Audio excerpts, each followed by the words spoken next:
देखिए, जो हमारा कूका समुदाय है ना, ये अंग्रेज़ों के समय से लगा हुआ है। और ये जो गौ भक्षण है या गौ हत्या है, ये अंग्रेज़ों ने शुरू की। हम लोगों का उनके साथ भी झगड़ा रहा लगातार और हम उसका विरोध करते रहे। अपनी सरकार बनी, वो 1966 घायल की हो बात जाती है। हुई, तो 1966 में भी सतगुरु जगजीत सिंह जी ने पूरा साथ दिया और हज़ारों की गिनती में उस वक़्त जुलूस में शामिल हुए।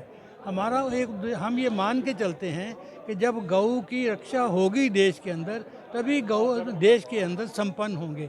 देश को शक्तिशाली बनाने के लिए, देश के अंदर समृद्धि लाने के लिए, देश के लोगों को ऊंचा उठाने के लिए गौ रक्षा बहुत ज़रूरी है। गौ धन जो है, इसकी परिभाषा अगर करें तो बहुत लंबी बात हो जाती है, लेकिन गौ कभी भी हमारे लिए असेट है। गौ जो है वो भारत के लिए असेट है। इसलिए हम आज इस सम्मेलन में यहाँ पर आए हैं। हमारा सिर्फ एक ही उद्देश्य है कि जहाँ गौ रक्षा की बात होगी, वहाँ नामधारी समाज उसके साथ खड़ा रहेगा। लोगों के लिए क्या संदेश है? लोगों के लिए क्या कहेंगे आप? लोगों की ये लिए कहेंगे कि भाई गौ की रक्षा के लिए जो जो भी किसी ढंग से भी अगर उसमें हम कोई भी हिस्सा डाल सकते हैं, तो वो हमें उसमें हिस्सा डालना चाहिए। हिंदू मेजॉरिटी का देश है। अगर हिंदू मेजॉरिटी देश के अंदर गौ वध नहीं बंद होगा तो कहाँ होगा?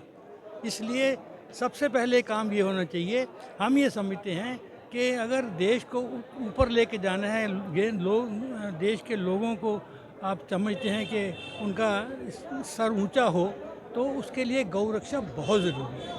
पार्टीबाजी के नाम गौ पर रक्षा जो पार्टीबाजी के नाम पर मल्टीनेशनल ने गौ मांस को इंपोर्ट करके विदेश की राजनीति को भ्रष्ट किया। वो करते ही हैं। विदेशी ताकतें जो हैं, विदेशी ताकतें हैं, वो किसी न किसी ढंग से हमारे ऊपर असर डालती हैं। उस असर का ये नुकसान होता है कि हमारी सरकारें भी आज वोट की सरकार है। आज मैं भारतीय जनता पार्टी से नहीं हूँ, लेकिन भारतीय जनता पार्टी का राज्य है और हिंदू पार्टी है, आरएसएस के पीछे है। अगर वो ये बात नहीं करेंगे तो कौन करेगा? कब होगी ये बात? मैं ये समझता हूँ कि जो देश को संसार की सबसे ऊंची हम चाहते हैं हमारी हो जाए, तो उसके लिए हम अगर गौ रक्षा किसी ढंग से भी कर लेंगे तो बहुत आसानी से हम हिंदुस्तान को नहीं, सारी दुनिया को लीड कर सकेंगे।